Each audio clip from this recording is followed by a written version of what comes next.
Welcome to my channel और scientific मित्रा। और इस चैनल के माध्यम से हम आज के हुए बायोलॉजी एग्जाम के सेट 3 के सेक्शन ए का आंसर कर रहा हूं, जिसमें ऑब्जेक्टिव एंड असर्शन रीजन है।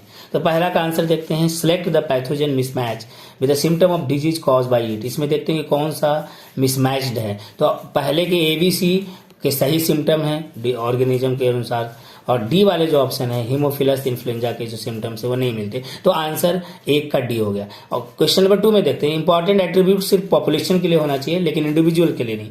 तो इसमें पहला जो बर्थ रेट पॉपुलेशन और डेथ रेट पॉपुलेशन को डिटरमाइन करता है, और उसके अलावा जो है सेक्स रेशियो भी पॉपुलेशन के डिटरमाइन करता है। और इसमें इसके आंसर हो गया डी, दूसरा का डी। तीसरा का देखते हैं, many copepods live on the body surface of marine fish, this relationship is example of this. इस रिलेशन को पैरासिटिज्म कहते हैं, और क्योंकि ये बॉडी के ऊपर रहता है मेराइन फिश के ऊपर, और इसे न्यूट्रिशन लेता है। तो क्वेश्चन नंबर 4 में देखते हैं, given below is the restriction site of restriction endonuclease enzyme PST1 and the cleavage site on the DNA molecules. तो कौन सा क्लियावेज साइट होगा, इसमें दिखाया गया है 5 प्राइम से 3 प्राइम की तरफ। यहाँ पर ये कट मार रहा है जो जी की तरफ, गुआनिन की तरफ कट मार रहा है। यहाँ पर 3 प्राइम की तरफ से गुआनिन की तरफ कट मार रहा है। तो इस तरह के यहाँ पर कौन से ऐसे करने के लिए होगा, तो यहाँ पर हम जैसा कट मारने के हिसाब से PST1 का देखते हैं चूजन करके। तो करेक्ट फ्रैगमेंट जो इनके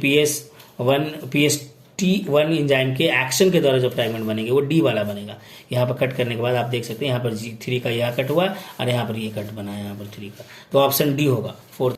अब नेक्स्ट पेज में देखते हैं question number 5, given below is a sequence of base in mRNA of a bacterial cell, identify amino acid that would be incorporated at codon position 3 and codon position 5 during the process of its translation. So translation के process में ये codon को देख सकते हैं। तो हमारा codon के लिए क्या होगा, तो हम यहाँ पर देखेंगे AUC दिखाया गया है और AGGC करके सीक्वेंस दिखाया गया 3 प्राइम से 5 प्राइम की तरफ। तो यहाँ पर हम इसके लिए बनाने के लिए क्या चाहेगा, तो हमारा फेनाइल एनानिन का ऑप्शन यहाँ पर आएगा, फेनाइल एनानिन और मिथियोनिन का ऑप्शन आएगा यहाँ पर, क्योंकि और इसमें कोई मैच नहीं हो पाएगा। तो आंसर 5 का ए होगा।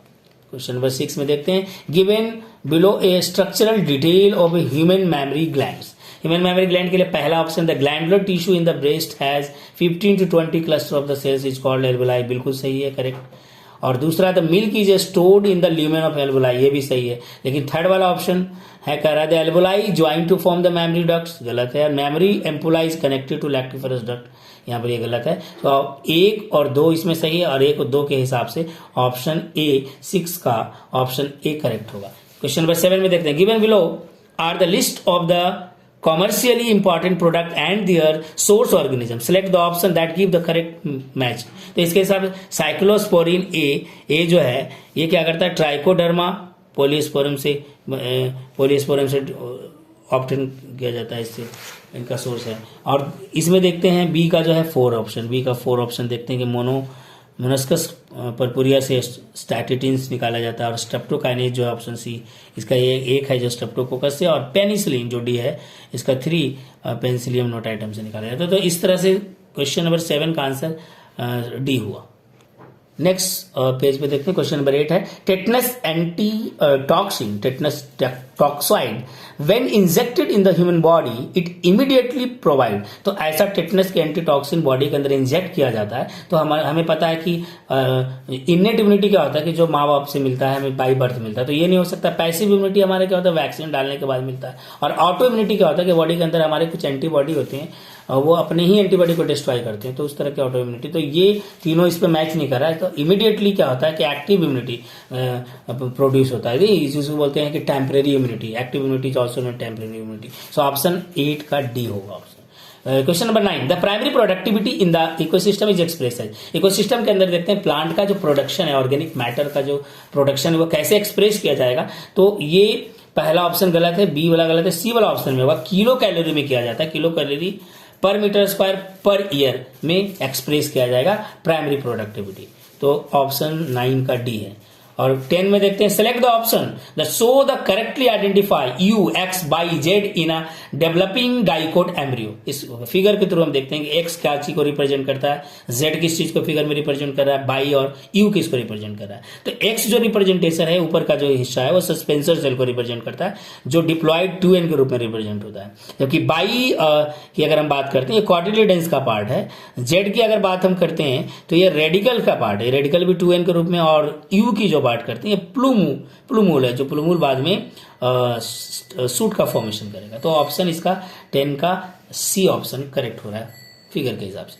11 question number the sixth extinction in the progress currently is the different from all previous extinction on the earth as it is। तो देखते हैं इसमें क्या है, इसमें इसके हिसाब से 11 का ये 100 to 1000 टाइम फास्टर होता है, तो इसका ऑप्शन 11 का बी है। नेक्स्ट पेज पे देख रहे हैं अभी क्वेश्चन नंबर 12 है at what stage during evolution did human use hides to protect their bodies at buried their dead.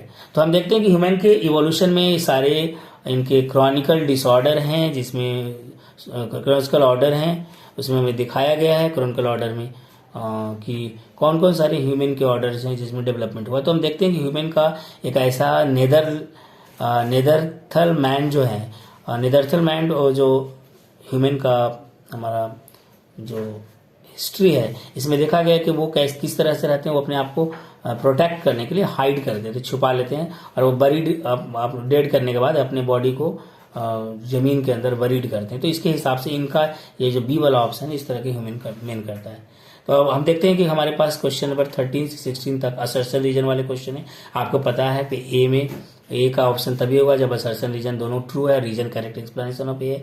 B का रीजन तभी सही होगा जब असर्शन रीजन ट्रू है लेकिन रीजन करेक्ट एक्सप्लेनेशन नहीं है असर्शन का। सी का ऑप्शन तभी अच्छा होगा जब असर्शन ट्रू है, रीजन गलत है। डी का ऑप्शन यहाँ दिया गया है कि असर्शन फॉल्स और रीजन ट्रू है। तो इसके हिसाब से हम देखते हैं क्वेश्चन नंबर 13 कह रहा है कि असर्शन में कह रहा है decomposition process is slower if detritus is rich in lignin and cutin. बिल्कुल करेक्ट बात है कि जितना ज्यादा लिग्निन होगा, जितना ज्यादा क्यूटिन होगा, ये कॉम्प्लेक्स कार्बोहाइड्रेट्स है, तो इनका डिकम्पोजिशन के लिए एंजाइम को बहुत ज्यादा वर्क करना पड़ेगा और बहुत स्लो प्रोसेस होगा। तो असर्शन करेक्ट है। Decomposition is a largely N oxygen requiring process. बिल्कुल सही है, डिकम्पोजिशन के लिए यहाँ पर ऑक्सीजन की रिक्वायरमेंट बहुत ज्यादा होगी तभी ये प्रोसेस अच्छा से हो पाएगा।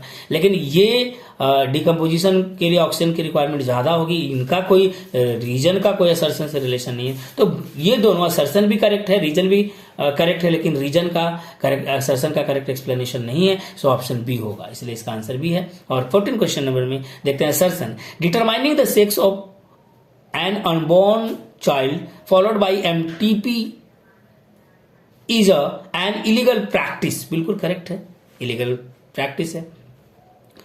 और amniocentesis is a practice to test the presence of genetic disorder also. बिल्कुल करेक्ट है, ये आपस में एमिनोसिंथेसिस सेक्स डिटर्मिनेशन के लिए भी करते हैं, इसलिए reason is also related with assertion. दोनों करेक्ट के बाद तो इसका आंसर ए होगा 14 का। क्वेश्चन नंबर 15 में देखते हैं असर्शन ए में in thalassemia and abnormal myoglobin chain is synthesised due to a gene defect. बिल्कुल ये गलत है क्योंकि इसमें हीमोग्लोबिन का सिंथेसिस होता है थैलेसेमिया में, और असर्शन रॉन्ग है। रीजन देखते हैं alpha thalassemia is controlled by gene HbA first and HbA2 on chromosome number 16। बिल्कुल सही है, इसी पर रिलेटेड होता है अल्फा थैलेसेमिया। जैसा कि हमें पता है कि हीमोग्लोबिन के जो चेन होते हैं 2 अल्फा चेन 2 बीटा चेन से मिलकर बना होता है, तो ये जो चेन बन रहा है अल्फा थैलेसेमिया का वो 16 क्रोमोसोम नंबर पे, जबकि बीटा थैलेसेमिया का जो 2 चेन बनेगा वो 11 क्रोमोसोम नंबर पे। तो बिल्कुल ये रीजन करेक्ट है, असर्शन गलत है। So assertion is wrong, reason is assertion is wrong, reason is correct. तो हम यहाँ देख सकते हैं असर्शन इज रॉन्ग और असर्शन हमारा क्या है यहाँ पर रॉन्ग है। तो असर्शन रॉन्ग का डी ऑप्शन है और रीजन इज करेक्ट, ऑप्शन इसका डी होगा। सो इस तरह से हम देखते हैं क्वेश्चन नंबर 16 लास्ट क्वेश्चन देखते हैं असर्शन का। A synthetic oligonucleotide polymers are used during the annealing in a PCR।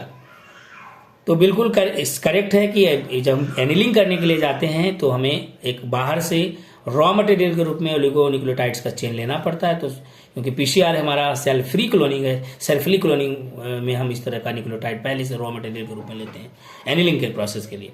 और रीजन में देखते हैं the primer bind to the double standard DNA add their complementary region, बिल्कुल करेक्ट है कि हम कॉम्प्लीमेंट्री रीजन पे बाइंड करते हैं और रीजन भी करेक्ट एक्सप्लेनेशन कर रहा है असर्शन के साथ, क्योंकि रॉ मटेरियल जो ऑलिगोन्यूक्लियोटाइड दिया जा रहा है वो बिल्कुल कॉम्प्लीमेंट्री के हिसाब से बाइंड करने के लिए दिया जा रहा है। सो हमारा 16 का आंसर ए होगा। तो इस तरह से हम आपने आंसर देखा और अब अपना स्कोर को देखिए, मिलाइए। Thank you and subscribe my channel. अगर आपको अच्छा लगे तो जल्द से जल्द सब्सक्राइब करिए उसको।